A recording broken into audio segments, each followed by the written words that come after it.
Fala, povo, belezinha? Tô eu aqui com o boné para trás, porque se eu botar o boné para frente, a iluminação não fica das melhores, ou fica mais ou menos a mesma coisa?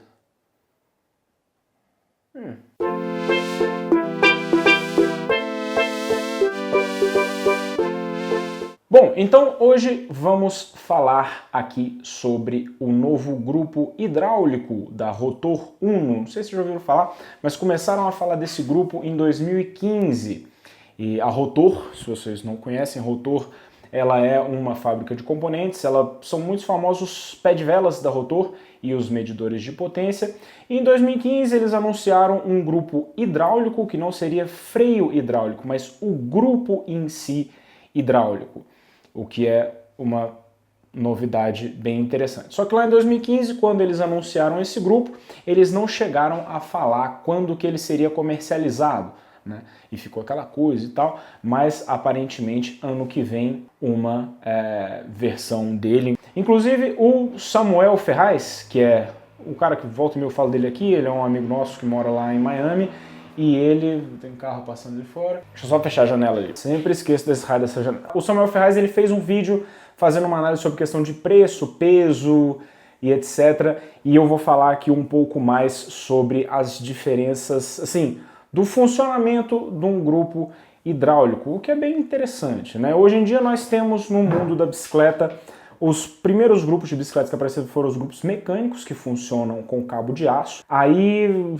não sei se foi lá para 2010, mais ou menos, começaram a aparecer os grupos eletrônicos, que são grupos que têm realmente motores que fazem a troca das marchas, e agora apareceu esse grupo hidráulico. Qual que é a diferença entre eles? Um grupo mecânico, o que tem esse cabo que faz coisa, ele é um cabo de aço que liga o passador das marchas, onde fica ali na mão, até o câmbio dianteiro ou o câmbio traseiro. Como é que ele funciona? Ele tem um sistema de engrenagens lá no passador, ou no STI, hoje em dia é o STI, né, da Shimano principalmente, que você tem um sisteminha de engrenagens lá dentro, que quando você quer, por exemplo, vamos falar do câmbio traseiro, para ficar mais simples de entender. Você tem o câmbio traseiro, na hora que você bota para subir as marchas, ou seja, para ir para as marchas mais leves, ele vai esticando o cabo de aço. Quando ele vai esticando o cabo de aço, ele faz com que o grupo vá abrindo e vá chegando mais para cima, e se direcionando para os pinhões maiores até chegar na marcha mais leve. Existem pequenos dentes lá dentro, então na hora que você puxa esse câmbio, o cabo de aço puxa e trava num dentinho que fica um pouco mais em cima. Estou até mostrando aqui umas imagens de um canal que se chama RJ The Bike Guy. Aí depois vou botar o link aqui, que ele faz uma descrição mostrando a engrenagem interna de um grupo Shimano funcionando. Então toda vez que você puxa o cabo, ele passa para o próximo dente e não volta. Ou seja, ele trava e o grupo vai ficando... o cabo vai ficando cada vez mais esticado e ele vai pulando de dente em dente, isso através de uma força mecânica que você faz com a mão mesmo. Meu amorzinho, para de ficar zanzando por aí, pelo amor de Deus.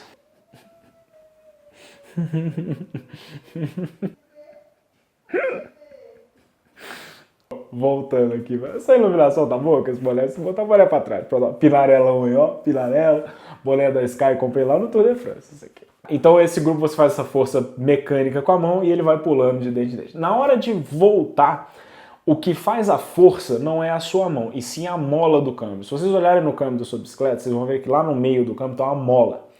Essa mola, o que acontece? Na hora que você começa a esticar o cabo de aço, essa mola, o câmbio vai abrindo e essa mola vai tensionando, ela vai ficando cada vez mais tensionada. Ou seja, quando você está na maior pinhão lá do seu cassete, essa mola está bastante tensionada. Por isso que o pessoal fala que não é bom quando você guardar a bicicleta, você deixar no maior pinhão, porque você deixa a mola do câmbio esticada.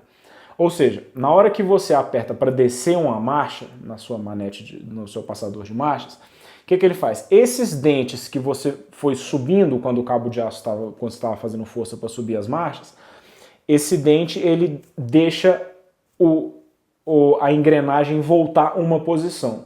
Ou seja, a mola está fazendo força lá atrás e na hora que você solta um desses dentes, ele volta uma posição, o câmbio encolhe um pouquinho, ele passa para a marcha mais de baixo. Ou seja, é assim que funciona o câmbio traseiro. Quando você quer subir marcha, você faz força com a mão, você estica o cabo e a mola vai tensionando lá atrás. Quando você quer fazer um movimento contrário de descer as marchas, você aperta um botãozinho, esses estágios que ele foi subindo vai descendo e a mola vai contraindo, então você tem o cabo de aço fazendo força para subir as marchas e a mola fazendo força para descer as marchas. Os grupos eletrônicos, aí é um sistema completamente diferente. Você tem um motor, você tem um sistema elétrico, então na hora que você aperta no passador de marcha, o passador de marcha manda um comando para um motor elétrico que fica no câmbio dianteiro e no câmbio traseiro, e esse motor elétrico fala: ande 0,3 centímetros para a direita. Geralmente a distância entre um peão e outro é isso, 0,3. Então você anda aí 0,3 para lá, 0,3 para cá. Então ele, apesar de ser um sistema eletrônico e tal, é mais, digamos assim, é menos engenhoso do ponto de vista das engrenagens, é mais simples. O motor sabe a distância que ele tem que andar para lá ou para cá, e na hora que você aperta o botão, ele simplesmente anda essa posição. E aí agora eles criaram esse grupo hidráulico, que na verdade ele é meio que o oposto do grupo mecânico. Em que sentido? No grupo mecânico, as engrenagens de passagem de marcha estão localizadas no passador. Então você tem o conjunto de engrenagens lá, que faz o cabo subir ou voltar, etc.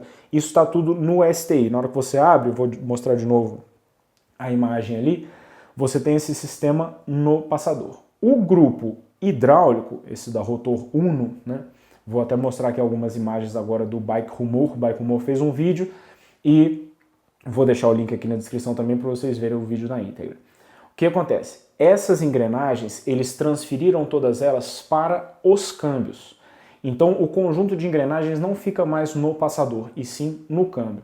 O passador, como ele é hidráulico, ele simplesmente vai empurrar uma coluna de óleo que vai fazer com que essa engrenagem funcione. É interessante porque você tem uma espécie de dois pistões no câmbio e esses pistões são conectados num disquinho dentado, assim, né, como se fosse um pinhãozinho. E aí quando você aperta o câmbio, a coluna hidráulica empurra um pequeno pistão que tem lá embaixo e ele vai girando esse disquinho que fica no meio desses dois pistões.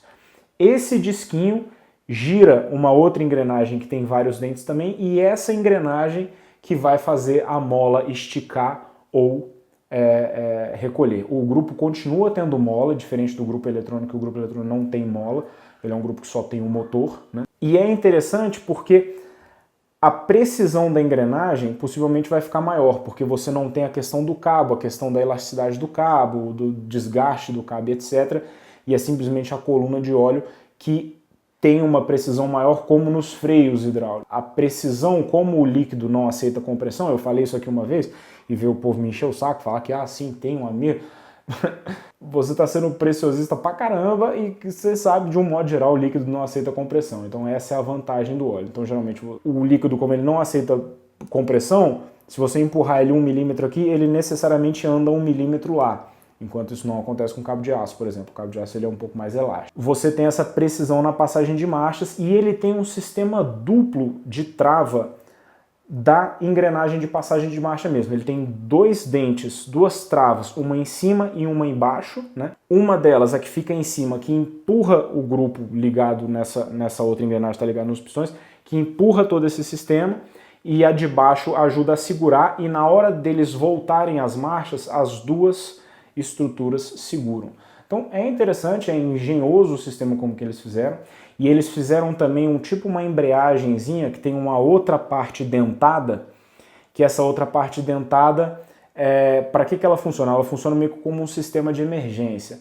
Ou seja, se você tiver, sei lá, se você cair ou você romper a mangueira do óleo ou alguma coisa do tipo, você tem esse sistema que tem uma alavanquinha cinza.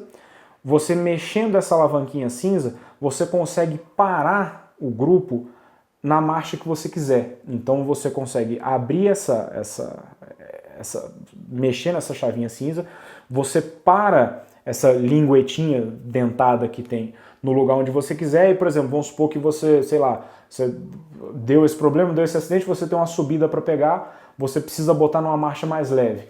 Então você vai lá, abre essa embreagem, coloca na marcha mais leve, trava o grupo de novo e ele vai seguir naquela marcha mais leve. Aí, sei lá, depois tem um decidão. Aí você para, ajusta. Ou seja, ele é um sistema de emergência, digamos assim, muito interessante, porque tanto o grupo eletrônico, que se acabar a bateria ou romper algum fio ou alguma coisa assim, alguns grupos, se eu não me engano, o Shimano e o ITEP tem isso, que eles vão para uma marcha intermediária, eles deixam ali mais ou menos no meio do cassete e você vai.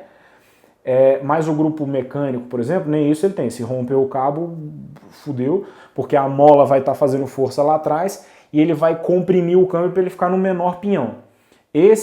O grupo hidráulico, eles desenvolveram esse sistema, que também pode ser desenvolvido para um sistema mecânico. Eu só não sei porque, na verdade não tem como, porque você teria que transferir o sistema de engrenagens para o câmbio traseiro. E como no grupo mecânico, eu só estou pensando no que eu mesmo estou falando aqui, como todo o sistema de engrenagem está no STI, no grupo mecânico, você não consegue fazer isso. Então, como o fato de estar lá atrás, você consegue fazer isso. Boa, rotor. Isso que acontece, você tem esse sisteminha de emergência, que é bem interessante. Então, porque como eu estava falando, no grupo mecânico, se você arrebenta o cabo, ele vai cair para a marcha mais pesada, né? Você vai ficar sempre na marcha mais pesada. Tem até uma galera, o cabeleira tem essa coisa até, de você botar uma pedrinha no câmbio, tipo assim, você abre o câmbio, se tiver numa trilha ou alguma coisa assim, ou até mesmo na estrada. Na estrada é difícil que a trepidação do asfalto às vezes é maior que a da trilha, né? Você bota tipo uma pedrinha, um galho, alguma coisa assim, segurando o câmbio um pouco aberto e você consegue deixar uma marcha um pouco mais leve, mas é uma gambiarra. Esse já vem um sistema pensado para isso. É realmente bem interessante. E é isso, então, ano que vem teremos vai ser comercializado, já está inclusive em pré-venda, se eu não me engano. Como eu falei, vou deixar aqui o link para o vídeo do Samuca lá, e ele está entrando mais nesses detalhes de como você comprar e etc. Vale a pena vocês conferirem. Beleza? Bom, então era isso. Só queria aproveitar aqui para explicar para vocês como funciona essa tecnologia e também fazendo uma revisão aqui para quem não sabe como funcionam os câmbios de bicicleta de um modo geral, câmbio eletrônico, câmbio mecânico e agora essa novidade aí do câmbio hidráulico, que é bem legal. Beleza? Espero que vocês tenham gostado. Bom final de semana para vocês. Like no vídeo, não se esqueça de se inscrever no canal e deixa aqui seus comentários sobre o que eu falei, se eu falei alguma bobagem, se eu falei as coisas certas, se você gostou, se não gostou. Isso aí. Falou, galera!